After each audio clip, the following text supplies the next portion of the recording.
નમસ્કાર ખેડૂત મિત્રો. ભારતમાં આપણે મત્સ્ય ઉત્પાદન કરીએ છીએ તેનાથી આપણે બહુ આગળ પહોંચી ગયા છે, જે આપણે હાલના તબક્કામાં બીજા ક્રમે છીએ. આપણે ખારા, મીઠા અને ભાભરા પાણીમાં મત્સ્યનું ઉત્પાદન કરીએ છીએ. ઘણા ખેડૂત મિત્રો અને ઉદ્યમીઓ જે મીઠા પાણીની અંદર કૃત્રિમ તળાવનું નિર્માણ કરે છે, તો તેમાં અલગ અલગ પ્રકારની પ્રજાતિઓ જેમ કે રોહુ, કટલા, મૃગલ, કોમન કાર્પ, ગ્રાસ કાર્પ જેવી માછલીનું સારી રીતે ઉત્પાદન કરે છે.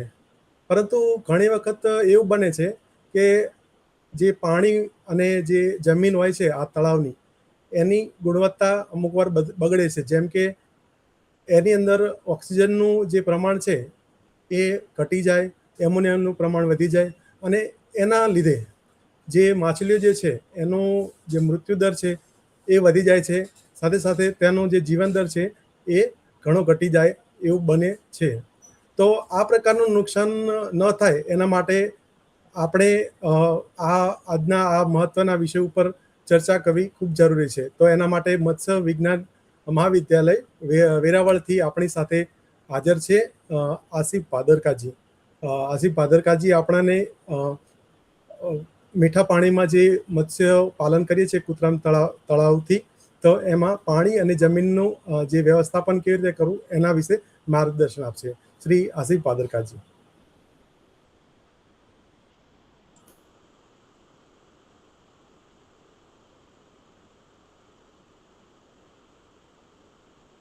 મ્યુટ છે આસિફભાઈ, મ્યુટ છે.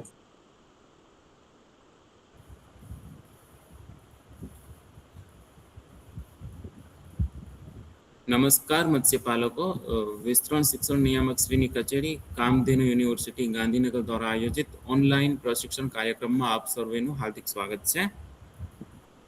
સૌ પ્રથમ તો હું ડોક્ટર પીએચ ટાંક, માનનીય કુલપતિ શ્રી કામધેનુ યુનિવર્સિટી ગાંધીનગર તથા વિસ્તરણ શિક્ષણ નિયામક શ્રી ડોક્ટર જયેશ પટેલ નો ખૂબ ખૂબ આભાર માનું છું કે તેમણે મને આ અમૂલ્ય તક આપી. મત્સ્યપાલકો, આજે આપણે એક ખૂબ જ મહત્વનો મુદ્દો એટલે કે મત્સ્ય ઉછેર માટે જમીન અને પાણીની ગુણવત્તાનું વ્યવસ્થાપન છે એ કઈ રીતના કરવું જોઈએ તે વિશે છે વિગતવાર માહિતી મેળવીશું. તો સૌ પ્રથમ હું તમને એ જણાવવા માંગુ છું કે આ તાલીમ છે એનો ઉદ્દેશ્ય શું છે અને એના ફાયદા છે તમને શું શું થવાના છે.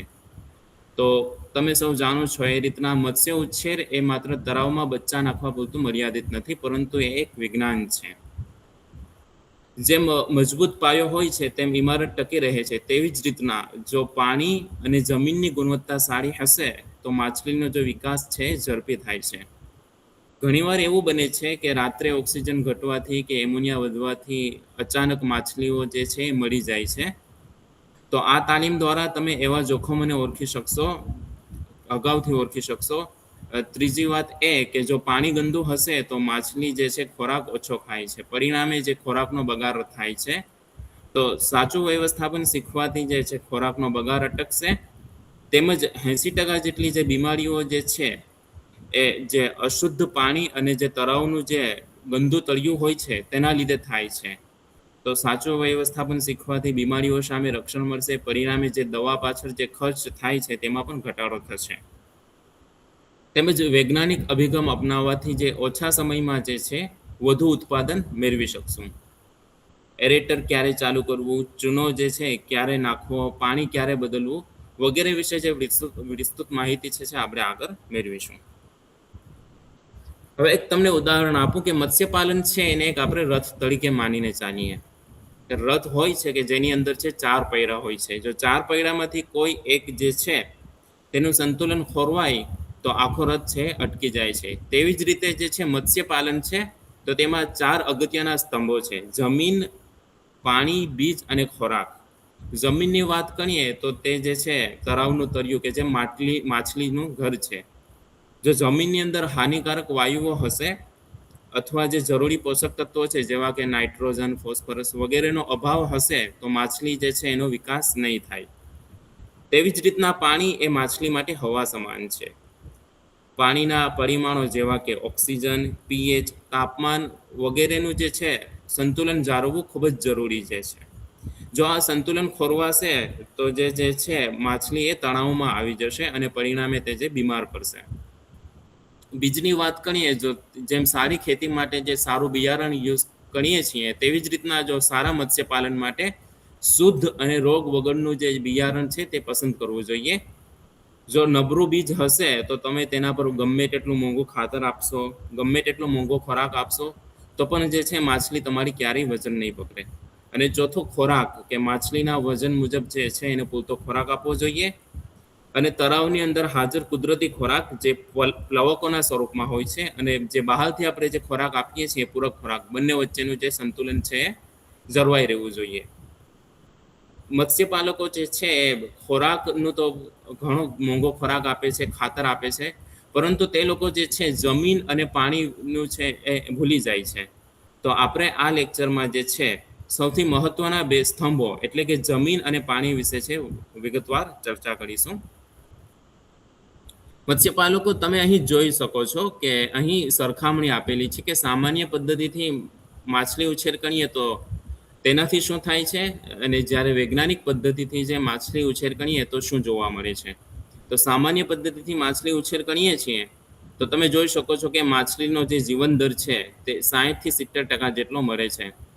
ત્યારે તે જ માછલીને જ્યારે આપણે વૈજ્ઞાનિક પદ્ધતિ સાથે તેનો ઉછેર કરીએ છીએ તો જીવનદરમાં વધારો એટલે કે 85 થી 95% જેટલો જોવા મળે છે. તેવી જ રીતે સામાન્ય જે પદ્ધતિથી મત્સ્ય ઉછેર કરીએ છીએ તો તેમાં આપણને પાક જે છે તૈયાર થતાં 8 થી 10 મહિના જેટલો સમય લાગે છે. જ્યારે તેવી જ રીતના જો તે જ માછલીનો જે છે વૈજ્ઞાનિક પદ્ધતિ સાથે આપણે ઉછેર કરીએ તો તે પાક ઓછા સમયમાં એટલે કે 6 થી 7 મહિનામાં જ છે તૈયાર થઈ જાય છે. તેવી જ રીતના સામાન્ય પદ્ધતિથી જો આપણે મત્સ્ય ઉછેર કરીશું તો તેની અંદર રોગોનું પ્રમાણ વધી જશે, પરિણામે જે દવાઓ પાછળ જે ખર્ચ છે એ વધી જશે, પરિણામે જે નફો જે છે તેમાં ઘટાડો જોવા મળે છે. ને આપણે વૈજ્ઞાનિક પદ્ધતિ સાથે કરીશું તો જે રોગોનું પ્રમાણ નહિવત જોવા મળે છે, પરિણામે જે દવાઓ પાછળ જે ખર્ચ છે એ પણ ઘટી જશે. તો શા માટે આ બંને વચ્ચે આટલો તફાવત જોવા મળે છે? એવું બધું શું કરવામાં આવે છે વૈજ્ઞાનિક પદ્ધતિમાં કે બંનેના જે ઉત્પાદનના સમયગાળામાં, બંનેના જીવન દરમાં અને જે રોગના પ્રમાણમાં આટલો બધો તફાવત જોવા મળે છે? તો વૈજ્ઞાનિક પદ્ધતિમાં જે છે પાણીની ગુણવત્તા અને અગત્યના પરિમાણો જેવા કે ઓક્સિજન, પીએચ નું સંતુલન જાળવવામાં આવે છે. અને બીજું કે કુદરતી ખોરાક જે પ્લવકોના સ્વરૂપમાં હોય છે તળાવની અંદર તેનું વ્યવસ્થાપન કરવામાં આવે છે. તો આપણે થોડા વધુ ખર્ચ કરીએ અને ઓછા સમયે ઓછી મહેનતે છે વધુ નફો મેળવી શકીએ છીએ. હવે વાત કરીએ કે જમીનના પ્રકારો, તો સામાન્ય રીતે 3 પ્રકારની જમીન જોવા મળે છે: રેતાળુ જમીન, કાપવાળી જમીન અને ચીકણી માટીવાળી જમીન. રેતાળુ જમીન એટલે તમે એવું કહી શકો કે જે રેતી છે પાણીને છે ગાળી નાખે છે, એટલે એની પાણી સંગ્રહ કરવાની ક્ષમતા છે ખૂબ જ ઓછી હોય છે. તેથી તે જે છે મત્સ્યપાલન માટે છે સુટેબલ નથી. કાપવાળી જમીનની વાત કરીએ તો તે જે છે તેની પાણી સંગ્રહ કરવાની ક્ષમતા મધ્યમ હોય છે. જ્યારે ચીકણી માટીવાળી જમીન છે કે જેમાંથી રમકડા બનાવી શકાય છે, ચીકણી માટીમાંથી ગોરા જેવું વસ્તુઓ બનાવી શકાય છે, ટૂંકમાં તે પાણીને જકડીને રાખે છે, એટલે કે એની પાણી સંગ્રહ કરવાની ક્ષમતા જે છે ખૂબ જ વધુ હોય છે. તો જે આદર્શ તળાવ છે તેના માટે કઈ રીતની જમીન હોવી જોઈએ? તો કે તેના માટે લોમ મિશ્રણ એટલે કે ગોરાડું, જેને ગુજરાતીમાં ગોરાડું કહેવાય છે, એ પ્રકારની જમીન જે છે આદર્શ છે. ગોરાડું જમીન એટલે કે જેની અંદર રેતી, કાંપ અને ચીકણી માટીનું જે છે સંતુલિત મિશ્રણ હોય છે કે જેની અંદર પાણી રોકવાની શક્તિ પણ હોય છે, તેમજ હવા, પોષક તત્વોની જે અવરજવર થઈ શકે તે માટે પણ જે છે આ ગોરાડું જમીન છે એ બેસ્ટ રહેશે. અને જે તળાવ માટે જે ચીકણી માટી માટે જે છે 20 થી 30% જેટલી ચીકણી માટી હોય તો તે શ્રેષ્ઠ ગણાય છે. હવે તળાવની ઉંમર અને તેની ઉત્પાદકતા પર અસર. તો જે નવું બનાવેલું તળાવ છે તો સ્વાભાવિક છે કે તેની અંદર જે જરૂરી પોષક તત્વો છે જેવા કે નાઇટ્રોજન, ફોસ્ફરસ, પોટાશની ઉણપ હશે. પરિણામે જે કુદરતી કાંપ ઓછો હોવાથી તે શરૂઆતમાં બિન ઉત્પાદક હોય છે અથવા બિન ફળદ્રુપ હોય છે. તો તેનું ઉત્પાદન વધારવા માટે, તેની ઉત્પાદકતા વધારવા માટે આપણે જે છે ખાતરનો ઉપયોગ કરવો જોઈએ. રાસાયણિક ખાતર તેમજ છાણિયું ખાતર જે છે નાખવાથી જે છે તે ફળદ્રુપ બને છે. તેવી જ રીતના ઘણું જૂનું તળાવ હોય છે કે તેની અંદર જે કાંપ વધુ જમા થઈ જાય છે. કાંપ વધુ જમા થવાથી શું થશે કે જે પોષક તત્વો છે તે તળિયે દબાઈ જશે અને બહાર આવતા નથી, અને પરિણામે જે ઓક્સિજન છે એ પણ ત્યાં પહોંચી શકતો નથી. તો તેના લીધે જે છે ઝેરી ગેસ એમોનિયા પેદા થાય છે. તેથી આપણે જે છે સારા એવા મત્સ્યપાલન માટે જે છે વધારાનો કાપ સમયાંતરે છે દૂર કરવો જોઈએ. ટૂંકમાં તમને સમજાવું તો નવું તળાવ એ નાના બાળક જેવું છે કે જેને પોષક તત્વોની જરૂર હોય છે, એટલે કે ખાતરની જરૂર હોય છે. જ્યારે જૂનું તળાવ જે છે એક થાકેલા માણસ જેવું છે કે જેની અંદરથી વધારાનો કચરો એટલે કે કાપ દૂર કરવો જરૂરી છે. હવે આ તળાવના તરી જે કાપ છે તેનું આપણે વ્યવસ્થાપન છે કઈ રીતના કરીશું? તો કાપની આગદસ ઊંડાઈ 15 થી 25 સેન્ટીમીટર એટલે કે લગભગ 1 વેધ સુધી જે ઊંડાઈ હોય છે તે આશીર્વાદ સમાન હોય છે. કારણ કે આ સ્તરમાં જે સૂક્ષ્મજીવો અને પોષક તત્વો હોય છે જે માછલીનો જે કુદરતી ખોરાક છે એને ઉત્પન્ન કરવામાં મદદ કરે છે કે જેનાથી તળાવની ઉત્પાદકતા વધે છે. પરિણામે જે છે આપણા નફામાં છે વધારો જોવા મળે છે. જ્યારે વધુ પડતી કાપની ઊંડાઈ જે 25 સેન્ટીમીટરથી વધારે હોય છે તો તે જે માછલી માટે છે જોખમકારક છે, કારણ કે વધુ કાપ હોવાથી અગાઉ કીધું તે રીતના જે છે તળિયે ઓક્સિજન પહોંચતો નથી, જેના લીધે છે એમોનિયા અને હાઇડ્રોજન સલ્ફાઇડ જેવા ઝેરી વાયુઓ પેદા થાય છે, જેના લીધે છે માછલીનો જે વિકાસ છે રૂંધાય છે અને પરિણામે ઉત્પાદન ઘટે છે. હવે આ કાપ શેનાથી બને છે? તો કાપ બનવાના મુખ્ય કારણોની વાત કરીએ તો પહેલું તો કે જે જમીનની આજુબાજુની જે માટી છે તળાવની એ ધોવાઈને તળાવની અંદર આવે છે, જે અંતે જે છે કાપમાં પરિણમે છે. તેવી જ રીતના જે વધારાનો ખોરાક આપીએ છીએ તે તળિયે બેસી જાય છે. એટલે સફળ મત્સ્યપાલન માટે જે છે આપણે ખોરાક પણ છે જરૂર પૂરતો આપવો જોઈએ. તેવી જ રીતના ખાતરના કણો ખોટા સમયે કે વધુ ઉપયોગ કરવાથી પણ જે છે કાપમાં પરિણમે છે. તેથી મત્સ્યપાલન માટે જે છે આપણે ખાતર જે છે એનો અમુક લેવલ સુધી જ ઉપયોગ કરવો જોઈએ. તેવી જ રીતના જૈવિક કચરો જેવો કે માછલીના મરમૂત્ર અને મૃતલીલ વગેરે જે અંતે કાપમાં પરિણમે છે. તો આપણે આ જે છે ઘણીવાર ખેડૂત મિત્રો એવું માને છે કે જેમ વધુ કાપ તેમ જે છે વધુ ખાતર સારું, પણ હકીકતમાં તેની પણ એક મર્યાદા હોય છે. જેવી રીતના કાપ જે છે થોડો 25 સેન્ટીમીટર સુધી હોવો આવશ્યક છે, કારણ કે તે એક જે છે કહી શકાય કે માછલીનું એક રસોડું છે કે જે કુદરતી ખોરાક બનાવવામાં મદદ કરે છે. પરંતુ તેમાં અમુક હદ સુધી કાપ વધી જાય એટલે કે 25 સેન્ટીમીટરથી વધી જાય તો પછી એ જે કાપ છે સડો પેદા કરે છે, જેના લીધે જે છે એમોનિયા અને હાઇડ્રોજન જેવા ઝેરી વાયુઓ પેદા થાય છે, જેના લીધે માછલી જે છે તેનો વિકાસ થતો નથી. તેથી આપણે દર 2 વર્ષે અથવા દરેક પાક પછી જે છે વધારાનો કાપ છે એ દૂર કરવો જોઈએ, જેથી જે છે તળાવની જે છે ગુણવત્તા છે એ જળવાઈ રહે. જમીનની પીએચ તો મત્સ્યપાલન માટે જે જમીનની જે પીએચ છે એ જે છે એની એક તબિયત માપવા માટેનું એક મીટર કહી શકાય કે પીએચ 7 જે હોય છે તે તટસ્થ હોય છે. પીએચ 7 સારા 7 જેટલી જે હોય છે તે મત્સ્યપાલન માટે જે છે ઉત્તમ ગણવામાં આવે છે. જ્યારે જમીનની પીએચ 5.5 થી ઓછી હોય છે તો તે જે છે આપણે જે ખાતર આપીએ છીએ તેનું પૂરતું પ્રમાણમાં અસર થતી નથી અને જમીન જે છે તેજાબી એટલે કે એસિડિક હોય છે. આવી સ્થિતિમાં જે ચૂનો જે નાખવાથી જે છે એ આપણે જે છે જમીનની પીએચ વધારી શકીએ છીએ. ઓર્ગેનિક કાર્બન તો જેવી રીતના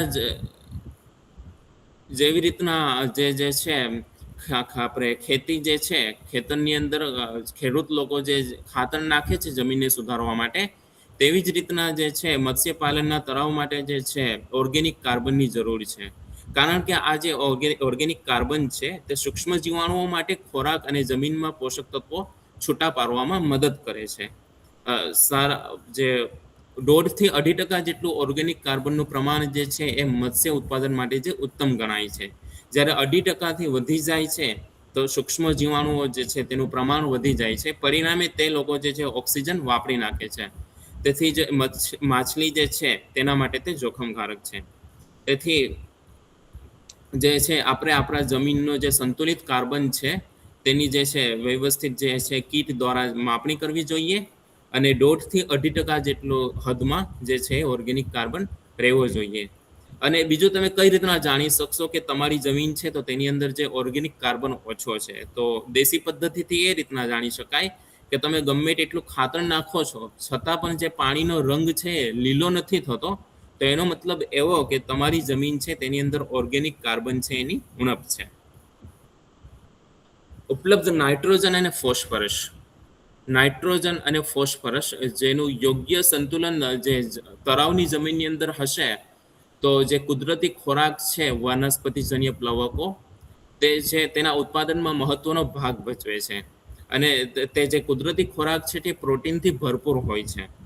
તેથી તેના લીધે માછલીનો વજન છે ઝડપથી થાય છે. તેમાં નાઇટ્રોજનની આપણે વાત કરીએ તો તે પ્રોટીનના ઉત્પાદન માટે પાયાનું તત્વ છે અને અગાઉ કીધું તે રીતના તે છે પ્લવકોના વિકાસ માટે મદદ કરે છે. હવે નાઇટ્રોજનના સોર્સ તરીકે જે છે આપણે રાસાયણિક ખાતર જેવા કે urea, ammonium sulphate, calcium ammonium નાઇટ્રેટનો ઉપયોગ કરી શકીએ છીએ. તેવી જ રીતના છાણિયું ખાતર છે એ પણ એક નાઇટ્રોજનનો અગત્યનો સોર્સ છે. ફોસ્ફરસની વાત કરીએ તો જે છે તળાવમાં જૈવિક પદાર્થોના ઉત્પાદનમાં ફોસ્ફરસ છે એન્જિન જેવું કામ કરે છે. તે પણ જે પ્લવકોની સંખ્યા છે તેમાં ઝડપથી વધારો કરે છે. અને ફોસ્ફરસના સોર્સ તરીકે જે છે સિંગલ સુપર ફોસ્ફેટ છે, ડાય એમોનિયમ ફોસ્ફેટ વગેરે જેવા રાસાયણિક ખાતર જે છે એ આપણે નાખી શકીએ છીએ. તેમજ જૈવિક ખાતરમાં મરઘાનું ખાતર જે છે એ ફોસ્ફરસનો છે એક ઉત્તમ સોર્સ છે. અહીં આપણે જે છે જમીનની જે જરૂરી લાક્ષણિકતાઓ હતી એના વિશે ચર્ચા કરી, જેમાં આપણે એ જોયું કે જે મત્સ્ય તળાવ માટે જે આદર્શ જમીન જે છે ગોરાડુ પ્રકારની જમીન હોવી જોઈએ. બીજું આપણે કાપની ઊંડાઈની વાત કરી કે જે કાપની ઊંડાઈ છે એ 25 સેન્ટીમીટર સુધી જે છે એ આદર્શ ગણાય છે. અને ત્રીજું ઓર્ગેનિક કાર્બનની વાત કરી કે ઓર્ગેનિક કાર્બન જે છે સફળ મત્સ્ય પાલન માટે જે છે 1.5 થી 2% જેટલું હોવું જરૂરી છે. અને ત્રીજું કે જરૂરી પોષક તત્વો નાઇટ્રોજન અને ફોસ્ફરસની વાત કરી કે તે છે કુદરતી ખોરાકના ઉત્પાદન માટે ખૂબ જ અગત્યના છે. હવે આપણે આગળ વધીએ તો પાણીની વાત કરીએ કે પાણીની ગુણવત્તા જે છે એ ખૂબ જ અગત્યની છે. પાણીના ભૌતિક લાક્ષણિકતાઓ જેવી કે તાપમાન, પારદર્શકતા, પાણીનો રંગ, પાણીની ઊંડાઈ તેમજ રાસાયણિક લાક્ષણિકતાઓ જેવી કે ઓગાળેલ ઓક્સિજન કે જે પ્રાણવાયુ તરીકે કામ કરે છે, પાણીની પીએચ, ટોટલ આલ્કનિટી, એમોનિયા કે જે ખૂબ જ ઝેરી વાયુ છે માછલી માટે, તે વિશે છે આપણે આગળ ચર્ચા કરવાના છીએ. તો આપણે શરૂઆત કરીએ તાપમાનથી. તો માછલી જે છે એનું જે લોહી છે એ ઠંડુ છે, તેથી તેની શરીરની તમામ જે જૈવિક પ્રક્રિયાઓ છે પાણીના તાપમાન ઉપર આધાર રાખે છે. તાપમાન વધતા જ તેની શરીરની જૈવિક પ્રક્રિયાઓનો દર એ બમણો થાય છે. માછલી આપણને જેવી રીતના શિયાળામાં છે ઓછી ગરમીના લીધે છે ઓછી તરસ લાગે છે, તેવી જ રીતના માછલીઓનું શરીર પાણી જેવું હોવાથી તેઓને પણ શિયાળામાં જે છે ઓછા તાપમાનના લીધે ઓછી ભૂખ લાગે છે. તેથી શિયાળાની અંદર છે આપણે છે માફકસર જે ખોરાક આપવો જોઈએ, તેથી વધારાના જે ખોરાક છે તેનો બગાડ પણ અટકે છે. પણ જેમ જેમ ઉનાળામાં તાપમાન વધે છે તેમ માછલી વધુ દોડધામ કરે છે અને વધુ સક્રિય બને છે. તેના લીધે તેને વધુ ભૂખ લાગે છે અને તે ખોરાક લે છે અને ઝડપથી વૃદ્ધિ પામે છે. તેથી ઉનાળામાં જે છે આપણે પૂરતા પ્રમાણમાં પૂરતો ખોરાક આપવો જોઈએ, જેથી માછલીનો વિકાસ છે ઝડપે થાય છે. પરંતુ તાપમાનની એક સહન શક્તિની પણ એક મર્યાદા હોય છે. જો તે અમુક લિમિટથી વધી જાય તો તે જે છે માછલી માટે છે જીવલેણ બની શકે છે. ઓક્સિજનની દ્રાવ્યતા જે છે વધુ તાપમાને ઘટતી હોવાથી ઉનાળામાં સામાન્ય રીતે જે છે ઓક્સિજનનું પ્રમાણ પણ છે તળાવની અંદર ઓછું થઈ જાય છે. ખાસ કરીને બપોરના સમયે કે જ્યારે શાંત અને ગરમ વાતાવરણમાં જે છે આપણે પેડલ વ્હીલ એરેટર જે છે તેનો ઉપયોગ કરવાથી જે સપાટી પરનું ગરમ પાણી અને તળિયાનું જે ઠંડુ પાણી છે બંને મિશ્ર થાય તો જે છે તળાવનું તાપમાન એક સરખું જળવાઈ રહે છે. આ રીતના જે છે આપણે માછલીને લૂથી પણ બચાવી શકીએ છીએ. અને બીજું એ કે આપણે તળાવની પારે જે છે વૃક્ષો વાવવાથી પણ છે તાપમાનમાં ઘટાડો કરી શકીએ છીએ. તાપમાનની વાત કરીએ તો અલગ અલગ માછલીઓની જે છે અલગ અલગ એની હદ કરવાની ક્ષમતા અલગ અલગ હોય છે.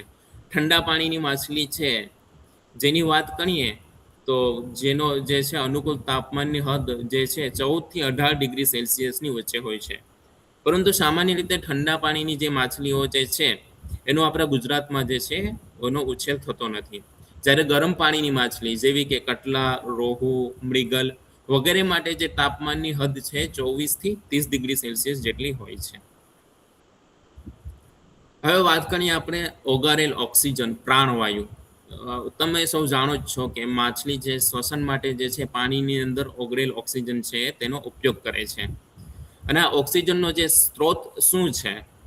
તો પહેલો તો એ કે જે જલીય વનસ્પતિ છે દિવસ દરમિયાન જે પ્રકાશ સંશ્લેષણની પ્રક્રિયા દરમિયાન ઓક્સિજન છે એ પાણીની અંદર મુક્ત કરે છે. અને બીજો મહત્વનો સ્ત્રોત કે જે પવન અને તરંગ દ્વારા જે છે વાતાવરણમાંથી જે છે ઓક્સિજન વાયુ જે છે આપણા પાણીની અંદર દાખલ થાય છે.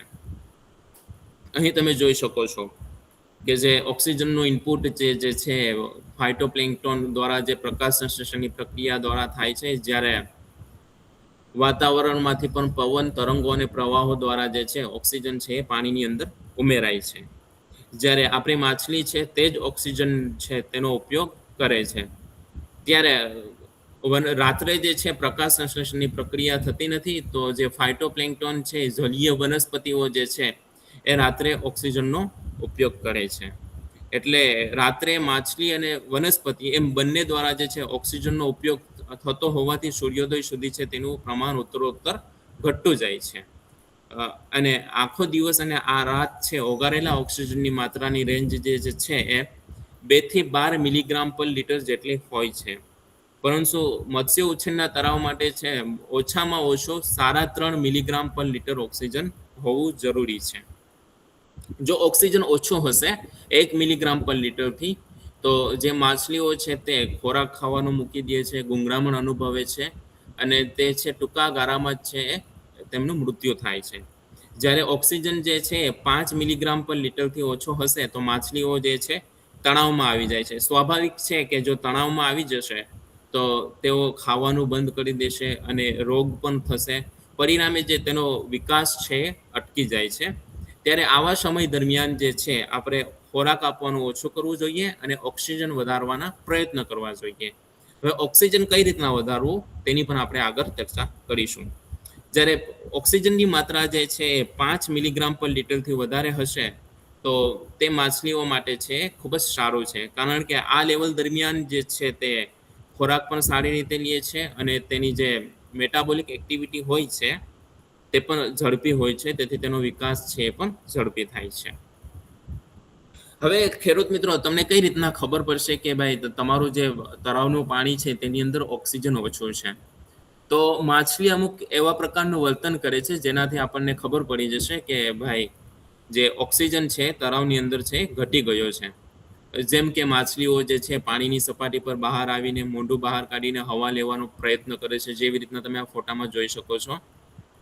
તે એવું દર્શાવે છે કે જે પાણી છે એની અંદર ઓક્સિજન ઘટી ગયો છે. તેવી જ રીતના છે માછલીઓની જે છે હલનચલન ધીમી પડી જાય છે અને જે ખોરાક છે એ પણ ખાવાનું ઓછું કરી નાખે છે.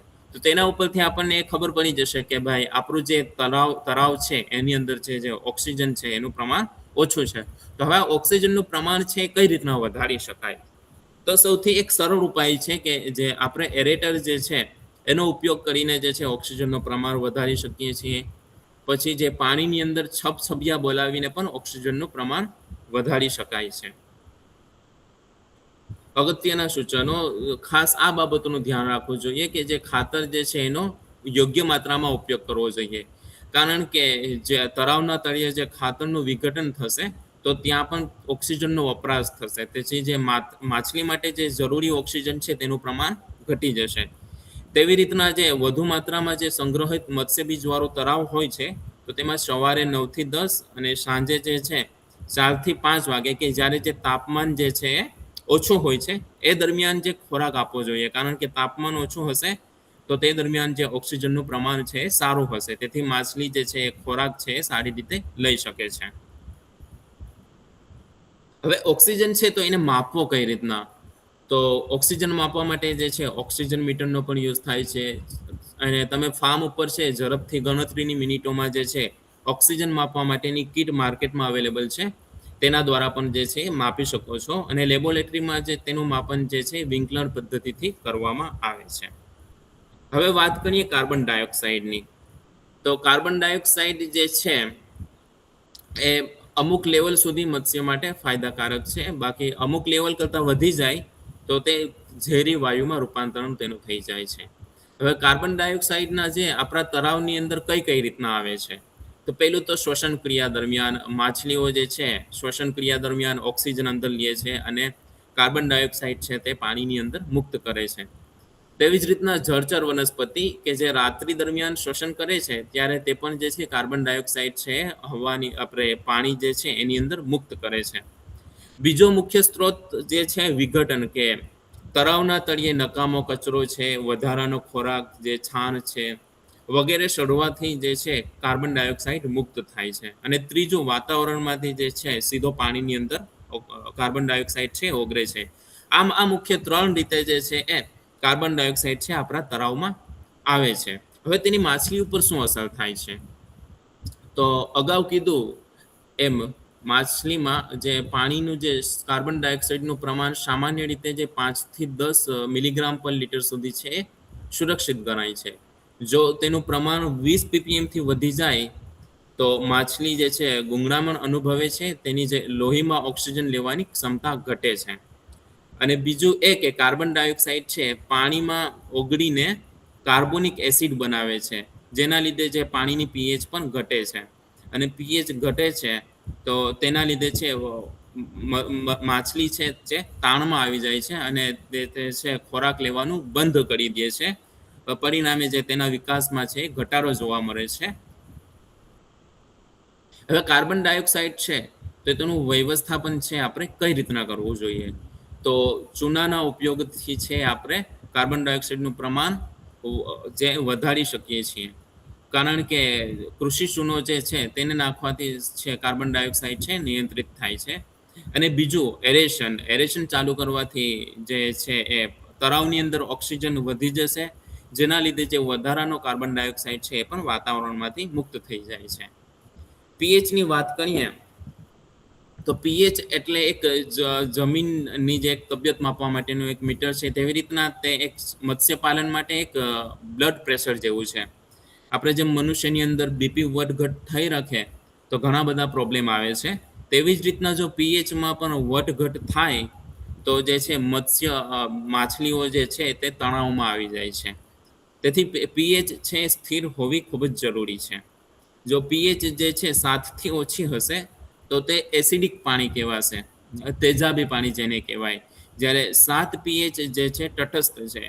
જ્યારે 7 થી વધારે પીએચ હશે તો જે છે જેની અંદર ક્ષારોનું પ્રમાણ છે વધી જશે. હવે મત્સ્યપાલન માટે આપણે જોવા જઈએ તો જે મીઠા પાણીની માછલીઓ માટે જે પીએચ છે એ આદર્શ કહી શકાય, સારામાં સારી તો 7 થી 8 ની વચ્ચે જેની જે પીએચ છે તે જે શ્રેષ્ઠ છે મત્સ્ય ઉત્પાદન માટે. જો તે જે છે 11 થી 14 ની વચ્ચે જશે તો માછલીઓ જે છે મરી જશે.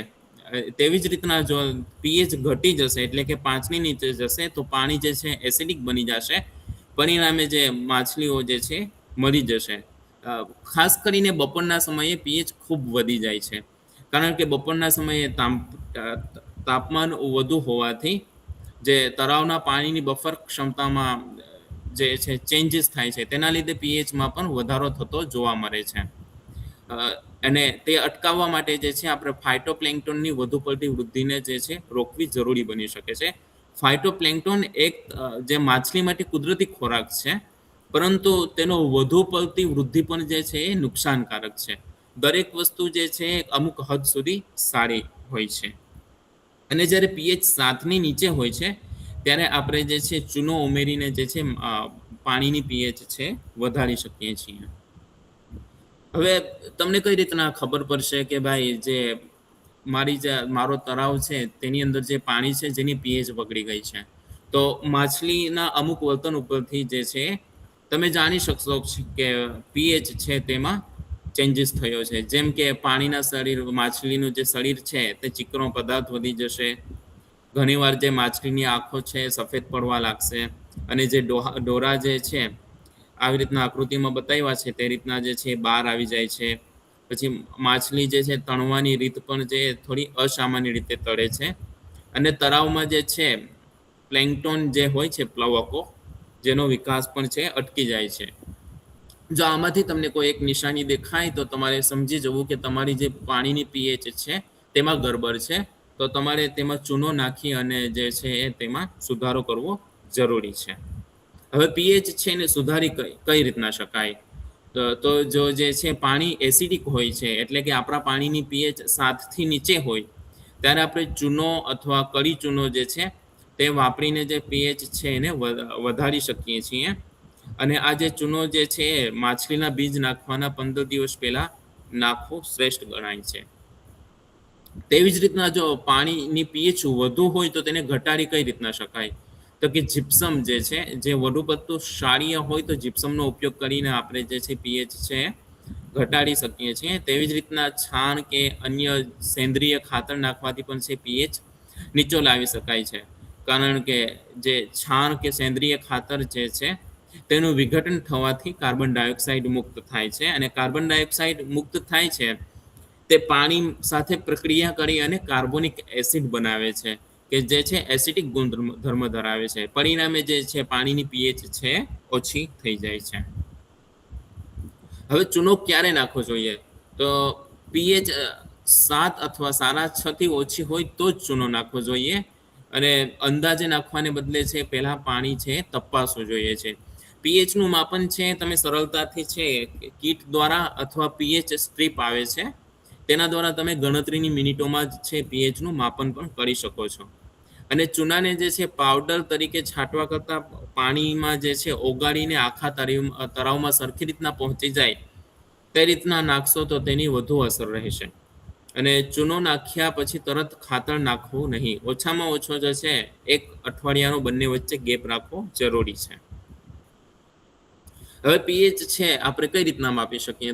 તો મેં તમને કીધું કે તમે ફાર્મ ઉપર જ છે એ પીએચ સ્ટ્રીપ્સ આવે છે કે જેની અંદર જે છે એક પટ્ટીઓ હોય છે કાગળની, કે જે પાણીમાં ડૂબવામાં આવે ત્યારે છે તેનો રંગ બદલે છે, અને રંગની સરખામણીના લીધે છે આપણે પીએચ જે છે એનો અંદાજિત માપ છે નીકાળી શકીએ છીએ. તેવી જ રીતના જે છે પીએચ માટે કીટ પણ આવે છે કે જેમાં જે છે અમુક કેમિકલ પાણીની અંદર નાખવાથી પાણીનો રંગ બદલે છે, અને તે રંગ જે છે એના ઉપરથી પણ જે છે આપણે પીએચ છે નક્કી કરી શકીએ છીએ. તેમજ છે ડિજિટલ પીએચ મીટર પણ આવે છે કે જેના દ્વારા પણ જે છે એ પીએચ માપી શકાય છે, અને પ્રયોગશાળામાં જે છે ટેસ્ટિંગ કરીને પણ જે પીએચનું માપન કરી શકાય છે. આમાંથી સૌથી સરળ કહી શકાય તો પીએચ સ્ટ્રીપ્સ છે, ડિજિટલ પીએચ મીટર છે વગેરે પીએચ માપવા માટે ખૂબ જ સરળ છે, જે તરત જ છે તમને રિઝલ્ટ આપી શકે છે. હવે વાત કરીએ કુલ આલ્કનિટી. હવે આલ્કનિટી એટલે કે પાણીની બફરિંગ ક્ષમતા, એટલે કે પીએચનો જે વધઘટ થાય છે તેની સામે લડવાની ક્ષમતા. જેમ માણસની અંદર જે છે રોગ પ્રતિકારક શક્તિ ઓછી હોય છે, એટલે કે રોગ સામે જે લડવાની ક્ષમતા ઓછી હોય તો માણસ બીમાર પડી જાય છે. એવી રીતના જો આપણા પાણી જે છે એની આલ્કનિટી જે એ ઓછી હોય છે, એટલે કે એસિડ સામે લડવાની ક્ષમતા ઓછી હોય તો પાણી જે છે એસિડિક થઈ જાય છે. અને જો પાણી એસિડિક થઈ જાય છે એટલે કે પાણીની પીએચમાં ફેરફાર થાય છે, તો જે પાણીની પીએચમાં ફેરફાર થાય તો જે માછલી જે છે તેના લીધે તણાવમાં આવી જાય છે. જેવી રીતના વોલ્ટેજ છે તેની અંદર વધઘટ થાય તો મોટર બળી જાય છે, તેવી જ રીતના જો પીએચમાં વધઘટ થશે તો માછલી જે છે તણાવમાં આવી જશે, અને પરિણામે જે છે તેનો વિકાસ ઓછો થશે અને તે ખોરાક લેવાનું ઓછું કરી નાખશે. તો જે આલ્કનિટી છે અગાઉ કીધું એમ કે એમાં અચાનક ફેરફાર છે એ પીએચમાં ઝડપી વધઘટ લાવી શકે છે, જેના લીધે છે માછલી છે તણાવમાં આવી જાય છે. તેથી જે છે આપણા તળાવની જે છે સ્થિર આલ્કનિટી હોવી જોઈએ, જેના લીધે જે પીએચનું લેવલ સ્થિર રહેશે. આલ્કનિટીનું પ્રમાણ કેટલું હોવું જોઈએ? તો વાત કરીએ તો 20 મિલીગ્રામ પર લીટરથી ઓછી આલ્કનિટી હશે તો જે પાણી જે છે પીએચના ફેરફાર પ્રત્યે ખૂબ સંવેદનશીલ બને છે, અને પીએચમાં ફેરફાર ખૂબ જ ઝડપથી બદલાય છે, જે માછલીઓ માટે છે ઘાતક બની શકે છે. જ્યારે શ્રેષ્ઠ જે કહી શકાય રેન્જ 60 થી 300 મિલીગ્રામ પર લીટર, તે માછલીઓ માટે ખૂબ જ જે આદર્શ રેન્જ કહેવાય, કે જે પાણીની ફળદ્રુપતા માટે પણ આ શ્રેષ્ઠ રેન્જ છે.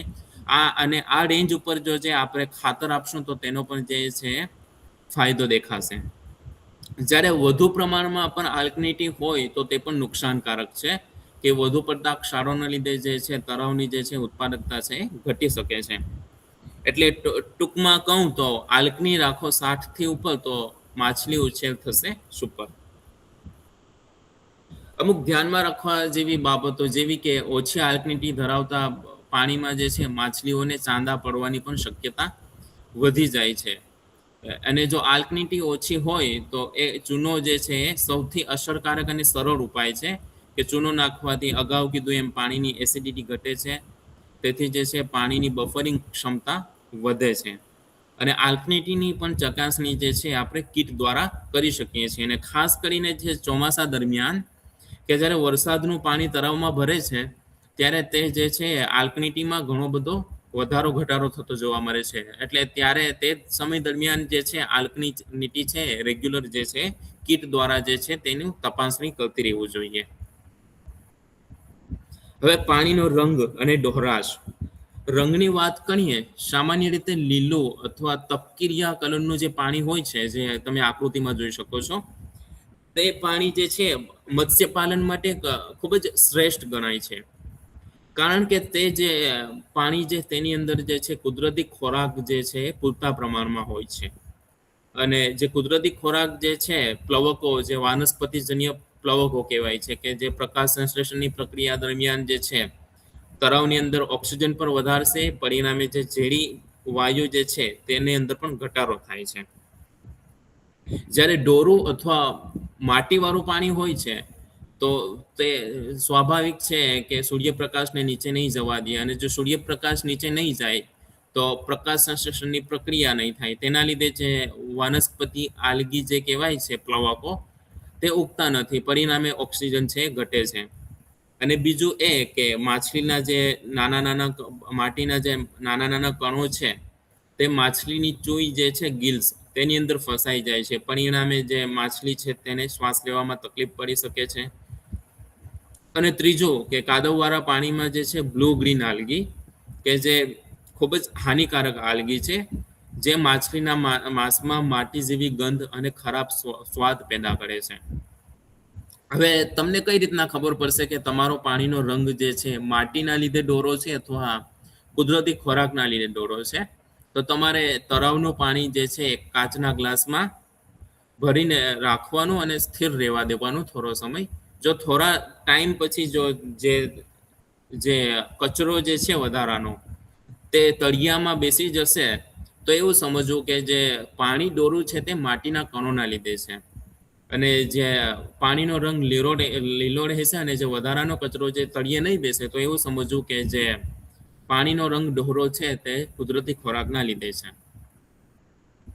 હવે આ જે પાણીની પારદર્શકતા માપવા માટે જે છે સેચિડિસ્ક નામનું એક સાધન આવે છે, તેનો ઉપયોગ થાય છે, કે જે 20 સેન્ટીમીટર વ્યાસની આકૃતિમાં દેખાય છે તે રીતના કાળા અને સફેદ રંગની જે છે ડિસ્ક છે કે જે પાણીની પારદર્શકતા માપવા માટે જે છે વપરાય છે. હવે એનો ઉપયોગ કઈ રીતના કરવો? તો તમારે સૂર્ય તરફ પીઠ કરીને ઊભા રહી જવું, પછી ધીમે ધીમે ધીમે જે છે આ ડિસ્ક છે તેને જે છે તળાવની અંદર ઉતારવી, અને ડિસ્ક દેખાતી બંધ થઈ જાય ત્યારે તે ઊંડાઈને છે આપણે નોંધી લેવી. જો તે ઊંડાઈ જે છે 20 સેન્ટીમીટર કરતાં ઓછી જોવા મળે તો આપણે એવું સમજવું કે તળાવની અંદર જે છે કોહવાસ છે ખૂબ જ વધુ છે. તેથી તેના લીધે છે વહેલી સવારે ઓક્સિજનની અછત થવાની શક્યતા વધુ છે. ટૂંકમાં ઉત્પાદકતા એ બહુ વધુ છે. જે વાનસ્પતિજન્ય જે પ્લવકો છે એની માત્રા ખૂબ જ વધુ છે, અને ખૂબ જ વધુ હોવાથી તે શું કરે છે કે રાત્રિ દરમિયાન જે છે ઓક્સિજન છે શ્વસનમાં લઈ લે છે. તેથી વહેલી સવારે ઓક્સિજનની અછત થશે. તેથી 20 સેન્ટીમીટર કરતાં ઓછો જે આ માપ આવે તો તે આપણા મત્સ્યપાલન માટે છે સુટેબલ નથી. તેવી જ રીતના 20 થી 30 સેન્ટીમીટર વચ્ચે માપ આવે તો તેનાથી આપણે એ સમજવું કે ડોહરાશ છે વધુ પડતી છે, અગાઉ કીધું એ રીતના. જ્યારે વનસ્પતિ પ્લવક જે ઓપ્ટિમમ સ્થિતિમાં કહી શકાય, લિમિટેડ સ્થિતિમાં, તો એ 30 થી 45 સેન્ટીમીટર જેટલું માપ આવે ત્યારે એ સમજવું. અને આ જે છે માછલીના વિકાસ માટે છે આશીર્વાદ સમાન છે. જ્યારે 45 થી વધુ આવે, 60 સેન્ટીમીટરથી કે વધુ, તો પાણી એ જે છે ખૂબ જ પારદર્શક છે, એટલે કે તેમાં બિન ઉત્પાદક છે. તો તેથી છે તેની અંદર છે આપણે ખાતર પહેલા આપી અને પછી તેની અંદર છે બીજ છે એનો સંગ્રહ કરવો જોઈએ. અહીં તમે જોઈ શકો છો કે પહેલું જે ફોટો છે એની અંદર જે છે ખૂબ જ પ્લવકો છે, ખૂબ જ વધારે, એટલે કે જેની ઉત્પાદકતા છે 5 થી 20 સેન્ટીમીટર છે.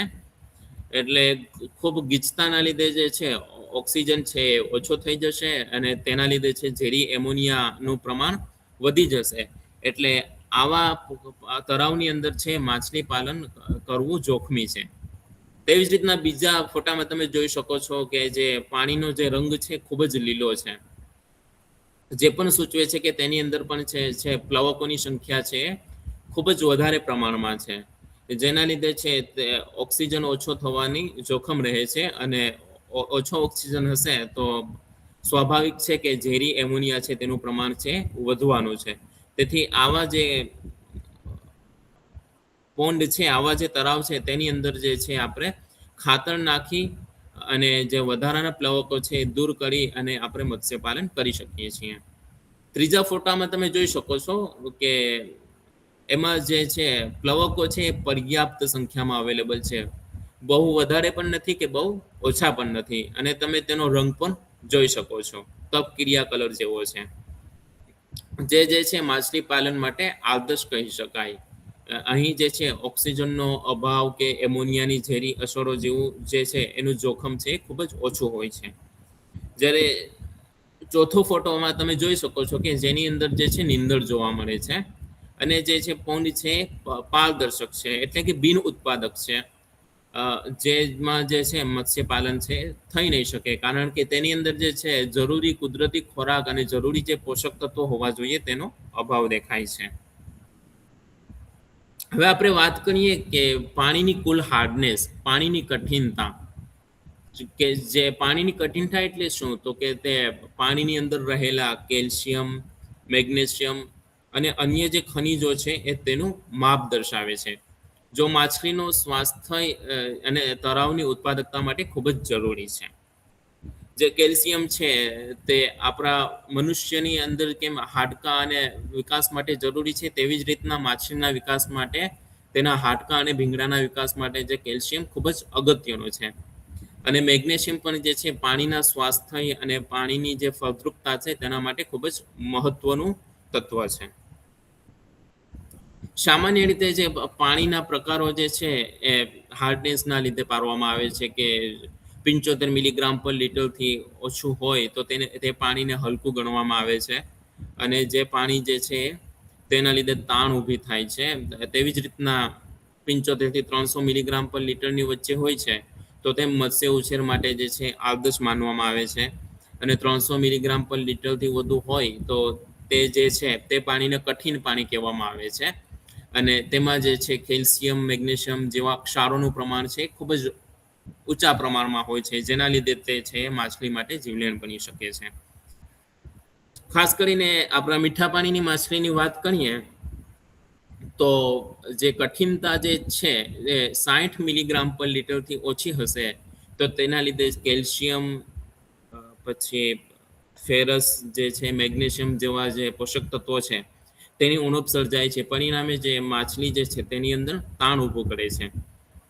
તેમજ જે આદર્શ કહી શકાય મીઠા પાણીની માછલી માટે કઠિનતા તે છે 60 મિલીગ્રામ પર લીટર, કે જે છે પાણીની જે ઉત્પાદકતા વધારશે, પીએચના વધઘટ સામે રક્ષણ આપે છે. હવે જો કઠિનતા ઓછી હોય તો આપણે શું કરવું જોઈએ, તો કે પાણીની કઠિનતા વધારવા માટે જે છે ડોલોમાઇટ ચૂનો આવે છે, જેને આપણે કૃષિ ચૂના તરીકે ઓળખવામાં આવે છે, તે નાખવાથી તે છે આપણે હાર્ડનેસ છે વધારી શકીએ છીએ. તો આપણે તેનું વ્યવસ્થાપન છે કરવું જોઈએ અને નિયમિતપણે જે હાર્ડનેસ છે એને આપણે માપવી જોઈએ. હાર્ડનેસ છે એ પણ કીટ દ્વારા જે છે સરળતાથી માપી શકાય છે. હવે વાત કરીએ એમોનિયા. તો પશુપાલક મિત્રો તમે પરિચિત હશો એમોનિયાથી, તો કે એમોનિયા જે છે એના જે ઝેરી પણ હોય છે ને બિનઝેરી પણ હોય છે. એના જે ક્ષાર હોય છે તે બિનઝેરી હોય છે, જ્યારે જે અનઆયોનાઇઝ્ડ અમોનિયા હોય છે તે માછલી માટે ખૂબ જ ઝેરી હોય છે. જો માછલીઓ જે છે સવારના સમયે પાણીની સપાટી પર આવીને શ્વાસ લેવા માટે મોંઢું બહાર કાઢતી હોય તો તેના ઉપરથી અગાઉ મેં કીધું કે ઓક્સિજન ઘટે, મતલબ કે એમોનિયા વધવાની શક્યતા વધુ હોય છે. અને એમોનિયાનું જે પ્રમાણ જે છે એ પીએચ અને તાપમાન ઉપર એ નિર્ભર કરે છે કે જો પીએચ અને તાપમાન વધશે તો એમોનિયાનું જે પ્રમાણ વધશે. આપણે અગાઉ વાત કરી હતી ને તાપમાનની અંદર કે ઓક્સિજન વધુ તાપમાન વધે છે તો ઓક્સિજનની દ્રાવ્યતા જે છે એ પાણીની અંદર ઘટી જશે અને ઓક્સિજનની દ્રાવ્યતા ઘટશે એટલે કે ઓગાળેલો જો ઓક્સિજન જે છે એ પાણીની અંદર ઘટી જશે તો એમોનિયાનું પ્રમાણ છે વધશે. એવી જ રીતના પીએચ જે છે એ પણ છે આ રીતના જે છે વધી જશે. હવે એમોનિયાનું પ્રમાણ જે છે માછલી માટે કેટલું હોવું જોઈએ અને કેટલું ના હોવું જોઈએ તો વાત કરીએ તો જે 0.05 મિલીગ્રામ પર લીટરથી વધુ એમોનિયા હશે તો તે માછલી માટે જે છે ઘાતક બની જશે. અમુક જે માછલીઓ જે છે જેવી કે કેટફિશ છે, તિલાપિયા છે, મગુર જેવી, સિંગી જેવી માછલીઓ જે છે વધુ એમોનિયાનું પ્રમાણ વધુ એટલે કે 0.4 થી વધુ પ્રમાણ છે સહન કરી શકે છે, જ્યારે કટલા, રોહુ, મૃગલ જેવી માછલીઓ જે છે એની અંદર છે એમોનિયાનું પ્રમાણ છે 0.4 મિલીગ્રામ પર લીટરથી ઓછું હોવું જોઈએ. હવે ખેડૂત મિત્રો, આપણે જે એમોનિયા જે છે એ કઈ રીતના ઘટાડી શકશું અને તેની ઝેરી અસર છે કઈ રીતના દૂર કરી શકશું? તો પહેલું તો આપણે અગાઉ ચર્ચા કરી તે રીતના કે ઓક્સિજન ઘટશે એટલે એમોનિયા જે છે એ પણ વધી જશે. તો હવે આપણે એમોનિયા ઘટાડવા માટે ઓક્સિજન વધારવો જરૂરી છે. તો ઓક્સિજન વધારવા માટે આપણે એરેશન છે એ ચાલુ કરીશું. એની બીજું કે પ્લવક એટલે કે જે વાનસ્પતિજન્ય જે પ્લવકો જોવા મળે છે પાણીની અંદર તે જે છે ઓક્સિજન આપે છે શ્વાસોશ્વાસની ક્રિયા દરમિયાન.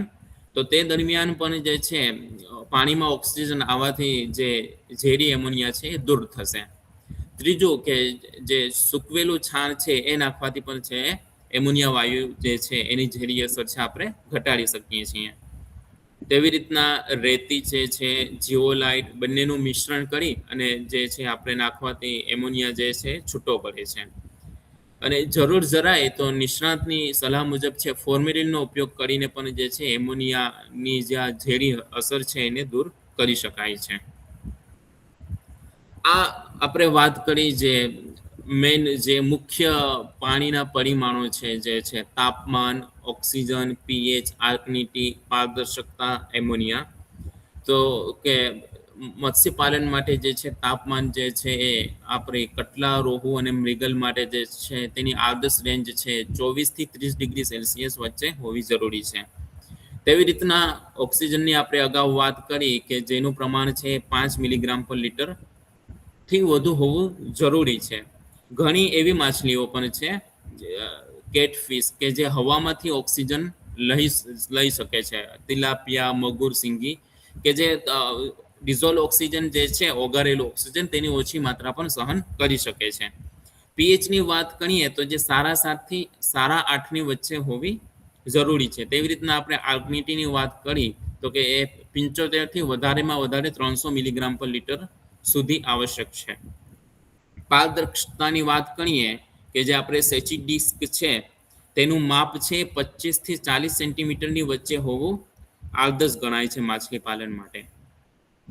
હવે આ બધા પેરામીટર્સ છે જે પીએચ જે છે, એમોનિયા જે છે એનું જે છે આપણે માર્કેટમાં જે છે fresh water master test kit પણ અવેલેબલ છે. તેનો ઉપયોગ કરીને પણ છે તમે ગણતરીની મિનિટોમાં જ છે તમારા જે પેરામીટર્સ છે એ માપી શકો છો. જેમ કે પીએચ છે તે આપણે ટેસ્ટ કિટમાં જે છે પાણી લઈ અને તેમાં જે ટેસ્ટ કિટ છે એની અંદર લખેલું જ આવે છે કે એનો ઉપયોગ કઈ રીતના કરવો. એમાં 2-3 કેમિકલ આપેલા હોય છે અને એક કલરનો ચાર્ટ આપેલો હોય છે. આવી રીતના ચાર્ટ આપેલો હોય છે કે પીએચ યલો કલર હોય તો તમારી પાણીનો યલો કલર બતાવે તો તમારી પીએચ 6 થશે. તેવી રીતના જાંબલી કલર બતાવે તો વધારે પીએચ હશે. તો તમે જે છે એમાં જે સૂચના લખેલી હોય છે તે રીતના ફોલો કરી અને તમે તમારા જે પાણીની પીએચ માપી જ શકો છો અને જો તેનો કલર પીરાશ પડતો આવે તો તમારે એવું સમજવું કે પીએચ છે 6 છે એટલે કે એસિડિક છે. તેથી ખાતર નાખી અને આપણે જે છે પીએચ છે વધારવી પડે છે. તેવી જ રીતના એમોનિયા જે છે એમાં પણ એવી રીતના 2-3 કેમિકલ હોય છે જે નાખી પાણીની અંદર તો પાણીનો કલર ચેન્જ થશે અને એ કલર ઉપરથી જ છે આપણે એમોનિયા પાણીની અંદર કેટલો છે એ નક્કી કરી શકશું. જો પીરાશ પડતો કલર આવે પાણીનો તો એવું સમજવું કે એમોનિયા જે છે એ ઓછો છે. જ્યારે વધુ પડતો જાંબલી અથવા ગ્રીનિશ પ્રકારનો કલર આવે તો એવું સમજવું કે એમોનિયાનું પ્રમાણ જે છે આપણા પાણીની અંદર ખૂબ જ વધારે છે. તેથી આપણે છે તાત્કાલિક અસરથી જે છે પાણી ચેન્જ કરવું જોઈએ તેમજ છે એરેટર જે છે આપવું જોઈએ. તો મિત્રો સફળ મત્સ્યપાલન માટે જે છે આપણે અગાઉ વાત કરી કે જે આપણે એક રથ માનીને ચાલતા હતા કે રથના 4 પૈડા છે એમાંથી જે 2 પૈડા એટલે કે જમીન અને પાણી જે ખૂબ જ મહત્વના છે.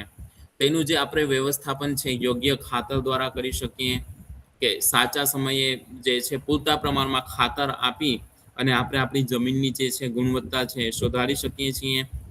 તેવી જ રીતના જે છે માછલીનો જે પાણીની ગુણવત્તા છે તેના ઝડપી વિકાસ માટે અનિવાર્ય છે. તેથી આપણે જે પાણીના વિવિધ પરિમાણો છે જેવા કે ઓક્સિજન, પીએચ, એમોનિયા, કઠિનતા, આલ્કનિટી વગેરેનું જે નિયમિત પરીક્ષણ કરી અને તેની સમજ મેળવી અને તેમાં થતા ફેરફારને સમયસર ઓળખી અને એ પ્રમાણે જો આપણે એના ઉપાય અજમાવીએ, જો ઓક્સિજન ઓછો હોય તો એરેશન ચલાવીએ, પીએચ ઓછી હોય તો ચૂનો નાખીએ અને આપણે પીએચ છે વધારી શકીએ વગેરે કરી ને આપણે આપણી માછલીને જે છે અચાનક જે મરણદર જોવા મળે છે તેનાથી બચાવી શકાય અને માછલીનો જીવનદર પણ ઊંચો લઈ શકાય અને માછલીને જે છે બીમારી સામેથી પણ બચાવી શકાય છે. ટૂંકમાં એવું કહેવા માંગુ છું કે પાણીની જે ગુણવત્તા જે છે માછલીના સ્વાસ્થ્ય માટે ખૂબ જ જરૂરી છે. જે તેનું વ્યવસ્થાપન છે યોગ્ય સમયે કરવાથી માછલીનું સારું ઉત્પાદન મેળવી શકાય છે. મત્સ્યપાલકો તમે મને આટલી ઘડી સાંભળો તે બદલ તમારો ખૂબ ખૂબ આભાર. મેં મારા રીતના પૂરતી વાત કરવાની કોશિશ કરી છે. છતાં પણ જો કોઈ વસ્તુ રહી ગઈ હોય અથવા તમને કોઈ પણ જાતનો પ્રશ્ન હોય તો તમે પૂછી શકો છો. અને તળાવનું પાણી જેટલું તંદુરસ્ત, માછલીનું ઉત્પાદન એટલું જ મબલક. આ લાઈન સાથે છે હું મારા પ્રવચનને અહીં વિરામ આપું છું. અસ્તુ, જય હિન્દ. ખૂબ ખૂબ અભિનંદન આસિફભાઈ પાદરકાજીએ આપણને જે માહિતી આપી એ બદલ હું વિસ્તરણ શિક્ષણ નિયામક શ્રીની કચેરી વતી આપનો આભાર વ્યક્ત કરું છું. ખેડૂત મિત્રો, આપણે જ્યારે યુટ્યુબ કે ફેસબુક ઉપર આ પ્રકારનો પ્રોગ્રામ નિહાળતા હોઈએ અને આપણને કોઈ પણ પ્રકારનો આવો પ્રશ્ન થાય તો આપ આ પ્રકારના પ્રશ્નો પોસ્ટ એ ઈમેલ દ્વારા પણ અમને વિસ્તરણ શિક્ષણ નિયામક શ્રીની કચેરી, કર્મયોગી ભવન, સેક્ટર 10 ગાંધીનગર તરફ મોકલી આપો, જેથી અમે આવા પ્રશ્નનો આપને નિવારણ આપી અને સચોટ જવાબ આપીશું. આભાર.